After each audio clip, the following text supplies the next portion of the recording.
when it started till right now, nobody is being held accountable, responsible for the death of Mohbad. It's just so sad, really.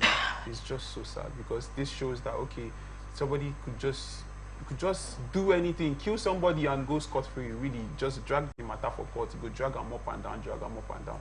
At the end of the day, now who get money now? The young man is dead and gone and gone and gone and gone, and we're just here living in sadness and agony, really. Because, and again, the shot on his wife,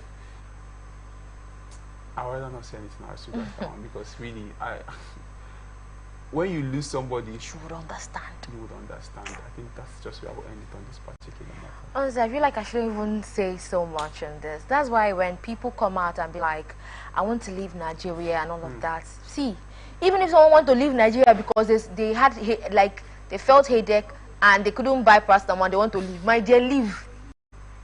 Honestly, because at this point, there is no justifiable reason to even stay in this country. I'm being really plain. Honestly, because why would Mohbad's death, God bless his soul and may he rest in peace, like, it's really sad. And then I saw something that Naira Marley wrote on Instagram saying how he's feeling bad that someone he protected and loved and took in as a son and brother, that his name was involved in his shadow, that silence is painful, that it hurts him so much that he couldn't even be here to defend him and clear his name on this matter. He was it just a few minutes ago before I got on the show. I'm not actually saying that anybody is guilty or not guilty, but then, just like someone said, justice is for God, because at this point, the nurse that administered drugs to Mohbad that they want to prosecute, wasn't it someone that called her? Did the nurse just appear? It was someone that made a phone call. I listened to the lady's her speech and her interview she granted. She was even saying that till then, Naira Marley and Sam Larry, they were threatening her. They were threatening her life, and nobody could do anything. None of us wake up at the end. They've cleared them of all charges, all murder charges, and all of that. I just know that there is nothing that goes, without God's notice, because things might actually be happening, and on the other end, it's like, it's favoring me and all of that. God knows all. God knows everything, and he sees everything. So that young man, Nigeria failed him. We all failed him, including me. We all failed him. Honestly, that's all I can say on this. We all failed him. And it's really sad. Really, really sad. Because how far can we take in? How much can we take in? How far can we? It could be anybody. You could wake up tomorrow and it's your brother. Mohbad could be anybody's son. He's actually someone's son, someone's husband, someone's father. And it could be anybody tomorrow. And we all will still fold our hands this way, looking and listening and watching. It's actually, well, rest in peace to Mohbad. It's really, really sad, sincerely. Rest in peace to them. Because if for anything, why would they be cleared of murder charges after bullying him with the whole evidence we got? Like, it was very clear, very, very clear. They bullied him. I'm not saying anybody killed him, but the bullying. So what about it? Why didn't the court, what is? I want to know what the charges for those bullying were. Okay, the murder, okay, it was the nurse or anybody that killed Mohbad. What of the bullying? Now, what is the fate of we the Gen Zs out there? We the youths, we the future of Nigerians. That's why it's more like, children of renowned people and successful people are not in this country. That's why if you have money, you go just fly your Peking, because nobody wants to hear a story that touches the heart. Because I wonder how the mom or people that love him will be feeling. Just imagine that feeling like you couldn't protect somebody you love. And then the only last hope you had, court, to actually pass right judgments. Just let it be. But then, it is well. It is well indeed. Do you have more things to say to this? I'm sad. All right. All right. Don't worry. We're going to revive your spirit now. Let's move on to the next story. The founder of Streams of Joy International, Pastor Jerry Eze, has testified how God saved him and his team from death in a plane crash. Pastor Jerry, who is also the convener of the New Season Prophetic Prayers and Declaration, NSPPD, revealed this during Sunday's service.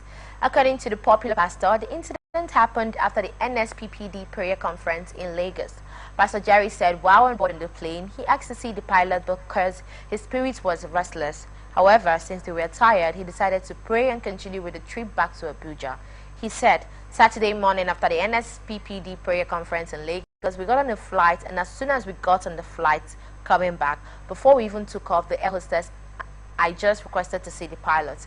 The air hostess walked up to me and he said, Papa, you are not comfortable. I said, my spirit is not accepting the pilot.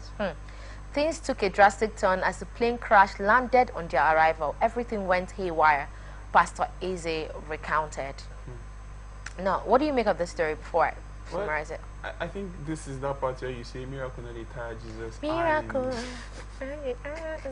And really, Pastor Jerry is somebody I respect so much, really, and he's a man that, okay, you know, has that connection with God, some sort of connect. We all do, but his and I like the fact that he listened and he also prayed when he got that message, because most of us just hear that thing when we get on a plane, or when you get on a bus, or when you get on a car, and you start feeling somehow.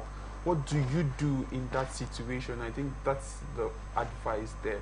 What do you do when you get in that situation where you get into an environment, you get into a car, you get into the plane, you get into wherever, or you step into a place and you start feeling somehow? What do you do instantly? Yeah, when your spirit is restless. I think that's the advice there. Please pray. Just say something. Yeah, pray to whatever you believe in. Ask for guidance so that your life doesn't just go like that. Because imagine that, okay, he didn't perceive it in the spirit and prayed. He would have died on that plane crash, actually. But thank God for delivering him from that particular one. There was something he said that really touched me. Okay. He said he didn't accept the pilot. He didn't accept the pilot, and then he asked the hostess that he wanted to see the pilot, that he didn't accept the pilot. You know, this man, he's someone that God has used immensely. I'm not here to glorify flesh or glorify him. I'm telling you as an I have evidence of, I'm an NSSPDian. I'm telling you, and God has used that man to touch me in ways I can't even explain. I always tell you people, I'm not too religious. I'm not even a religious person. I know they follow when I do religion, but I believe in God. And this man, he's someone that God has used to touch millions of people.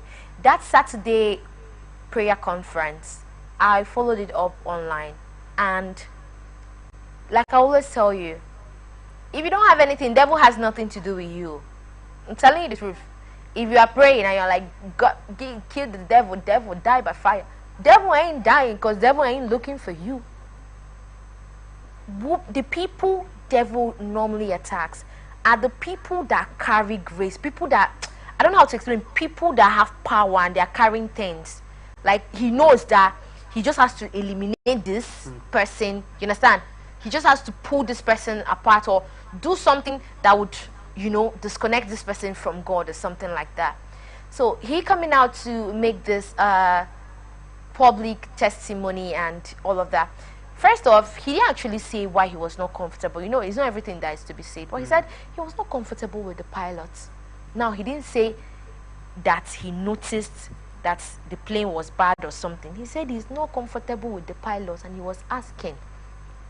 He was asking the waitress, hostess, about the pilot, that he wants to see the pilot, that he was not comfortable with the pilot. Now back to what I was saying, because I feel like that is something he and his spiritual resonate. That man is someone I respect so much. I am so happy that that plane didn't crash, or you know, things didn't really go bad and all of that. Just like Eric said, in everything you do, always pray. When things are bad, always pray. When things are taking a good or bad turn, always pray. Today, my friend Nika Francis was inside, and he was like, he doesn't know how he's feeling. He's feeling this way and he's feeling that way. And at some point, I wanted to be like, have you prayed? Because today I was in the office, and I there was just this whole thing, and it was as if my spirit wanted to be down, everything. I had to rebuke the devil. I had to just kneel and I prayed. I rebuked everything. I'm not religious. I'm telling you, but God is real. I'm telling you the truth. God is real. And these things are more spiritual than physical. You're feeling, oh my God, I'm having little headache. Oh, I don't know how I'm feeling. And you just complain and lamenting about it, and things just going that way. You're not praying. You're not saying one or two words about that, or like kabashing. God is real. Preach, Mama. And I really bless God that He has used this man to touch so many people. Maybe because he said he was coming out from that prayer conference. Only God knows what devil has planned for him as he was coming out from that prayer conference. But I really bless God for that man. And if you are here and you are Gen Z, and up till now, you do not believe in God, I'm not telling you you'll be going to church. I'm not here to teach you that. But you are Gen Z, you are youth, and you've not yet believed in God, and you're just looking for that one thing. Pastor Jerry's testimony is just that one thing. There is God, and He is real, and He loves you. And many a times people take things lightly, especially as youths. You want to embark on a journey, you want to make out plan for something. You have, like list of things to do, you have bucket list of things to do, you have things to plan on, you have things to do. The other day I was complaining to my friend, and I was like, oh, I don't like how I do this, I don't like how I do that, and all of that. And I was like, who are you complaining to? You're complaining to ordinary flesh. We all are flesh, we all are human beings. For instance, you have a partner at home, and I'm not saying you shouldn't complain to your partner, but the best friend you can ever have is God. Pastor Jerry, nothing prevented him from complaining to his seatmates or even the hostess and telling him, Omo, that is how I'm feeling. I don't feel good. You people should stop this plane. Let me calm down and all of that. Nothing would have stopped him. But he took it to God. That's the same way. He's just telling us, and Z's out there, that there is nothing you are doing without God. You are out there partying all the time and all of that. Nobody's telling you stop. But all I'm trying to say and make a point out of this is sometimes it's good to stop, pause, reflect, talk to God. He always listens. And there is nothing you can do. Maybe you've watched your life 5 years, you are succeeding, you're doing something, you're moving well, you're not. Let me tell you, it will get to a point, it will tell on you, honestly. There is nothing we're doing without God. I just really want our generation to actually embrace God. Now, I'm not telling you how you embrace this God. I'm not telling you the religion you're going to embrace Him from. I'm not telling you how or when to embrace Him. But I'm here to say that there is God. And the earlier you embrace God and have a personal encounter and have a relationship with Him, the better for you. Now, our our generation is regarded as Gen Z. We are problematic. We have this, we have that. We are stubborn, we are this, we are that. But the truth is, we're a blessed generation. And the earlier we show that in every area of our life, the better for us. And we cannot do this on our own. We can't move without God. It is actually God that we have to hold. A lot of things has gone wrong in this generation. We can go on and on. A lot of things has gone wrong, and devil has just capitalized on us because there is something in this generation. It's a generation that came with technology. This generation that came with AI. This generation came with lots of good things, and it's as if the devil don't want to capitalize on us and subdue that. Like I said earlier, the devil will not come for you if you don't have anything. No. If you don't have anything, the devil will not come for you. So this generation is as if we're facing the most attack. We are facing the most, you understand? That's why the millennials or our parents, they see us as, these children, they've spoiled, they are doing this and that. May we not agree, may we not agree. Even if in anything we are doing, let's not forget, because it's God that will lead us through. Because the way our parents are, it will get to a time we'll be like them. So when we look back at our youthful age, what are we going to say? When our children come up to that age, what are we going to teach them? If you do not learn anything, if you do not leave anything for your child, make sure you have a personal relationship with God that you can pass down to your kids. That's actually all I have to say. Now I'm sounding like a pastor. God, please. You sound like a pastor, actually. and just to add to what MG has been saying, or MG has said, is, see, how your 10 years from now would look like is built now. Yeah, Pastor Jerry's testimony is one too many of people who have escaped attacks like this. Yeah, just by not feeling comfortable in their atmosphere. And it might not just be the prayer he prayed at that time. Yeah, but prayers he had been praying before that time. And I will reiterate what MJ said. Now, things don't happen to you just like that. Yeah, so you don't get attacked because you are nobody. If you are nobody, nothing. In fact, you are useless. So there's no and point. you should be bothered about it too. there's no point coming for you because what is there to gain? Do you get? So you are somebody of substance, and that is why you need to be careful. You also need to be prayerful. If you're a Buddhist, atheist, Christian, Muslim, whatever, you need to believe in something and hold that thing very well. You believe in the old ways. It's your choice, ladies and gentlemen. It's your choice. We have freedom of worship. Just believe and pray. Believe in whatever you believe in and pray. For those that are believers, that are Christians, you know that your life is nothing without communication with God. Yeah, you communicate all your ways with Him. Even that point where you are happy, you are gingery, that point where you are down, you are broken, that point where you are confused, you don't know what to do. It's best to just talk to God because He's got your back 24/7. So believe, and yeah, your life will be beautiful. Trust me. And always remember that prayers are like, there's something my mom do tell me. You're not, and like he said, it's not the prayer that Pastor Jerry prayed that saved him. It might not be. So my mom used to tell me that prayer is like building a house. Each time you pray is like carrying a block and putting. Carrying a block and putting. You are building. One day, something would happen. You might even really feel weak to pray. Yeah, it happened there. It is that shelter there, yeah. you've built in place of prayer that is covering you. True. So now nobody is saying. That's why if you feel like it, even if you don't feel like it, say one. Keep saying words. Keep proclaiming it. It's something. All right. Let's move to our last story for today. We don't even have time. Things have taken a turn for the worse for incarcerated star Diddy Combs as one of his lawyers quits ahead of sex trafficking trial. Anthony Rico filed a motion to withdraw in February 2025 through a Manhattan federal court affidavit.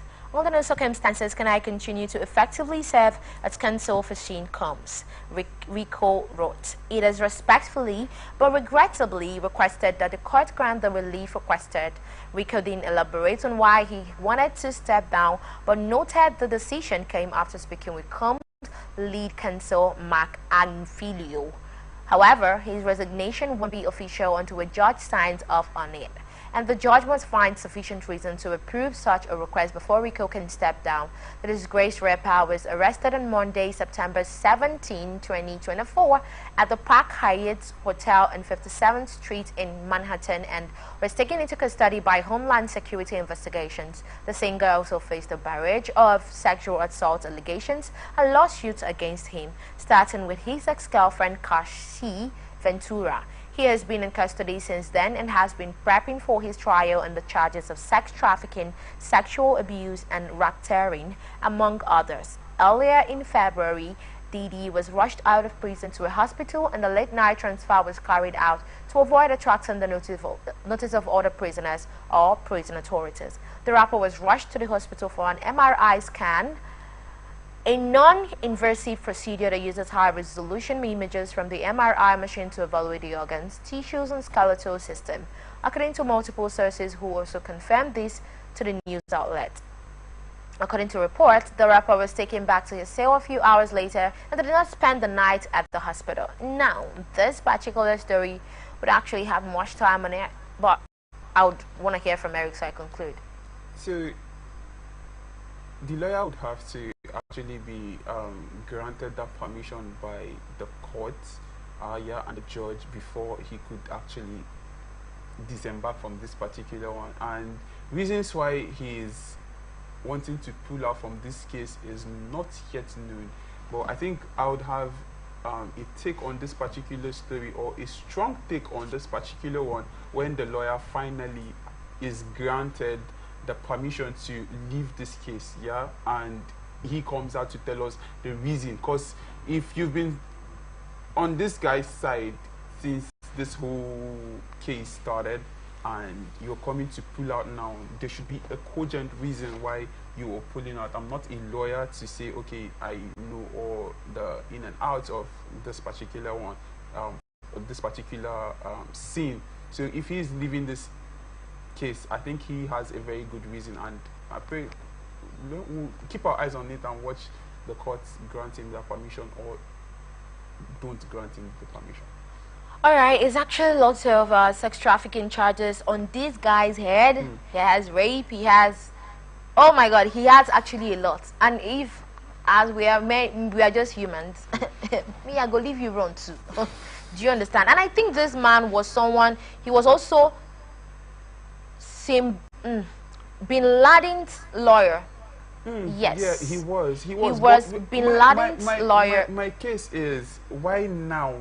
You already know the amount of charges on Shin Diddy, and you are leaving him now. My dear, what is that reason that is making you Shin leave Diddy now? Doesn't look like someone that will be getting out of this case. If it was in Nigeria, he would probably have gotten out of the case. But you know, we have evidences. We are not judged, but if you but say, we have like if it was evidences Nigeria, on social media. He must have gotten out of the case. I don't. No, I'm not saying the lawyer, but in Nigeria, I'm telling you with my full chest, I, Mary Jane, I'm not. Let me talk. If it was in Nigeria, Shin Diddy must have sorted his way out of this case for a very long time, and that is the truth. But now, sadly for him, he's not in Nigeria. He's in the United States of America, where rule of law is fully obliged and applied on the faulters. Now, I do not have any form of sympathy for him, but then again, just like Eric said, why is he pulling out of this case? You know, lots of questions, but we do not have much time to dwell on this particular one. We'll just leave him to his fate. And you know, Ndi Igbo say, you know, I always speak Igbo. Oh my god, I haven't spoken Igbo today. No. Actually, Ndi Igbo say, Nkonye mere ye buru. Whatever you do, you live with it. You understand? So I wish him all the best, but you know, I mean, it's really sad that he has to go down like this, because he has hurt lots of people. For him not to actually go down, there are like lots of people. I think I knew that time each week I'm reading one new case on him. New case on him. Alright, this is where we wrap it up on this episode of ATN Genz. I hope we have been able to lighten up your mood and make your view a bit better. Thank you so much, Eric, for being on this show with us. I really enjoyed this with you. We are open for advertising, bookings, and commercials. You can connect with us on all our ATN socials, Facebook and YouTube, Atlantic Television Network, Instagram and TikTok, Atlantic TV Network 1. On X, Atlantic TV Network, and you can also watch us live on our website, www.atlanticnetwork.tv. Alright, don't forget that peace and unity are the pathways to progress. Thank you for watching.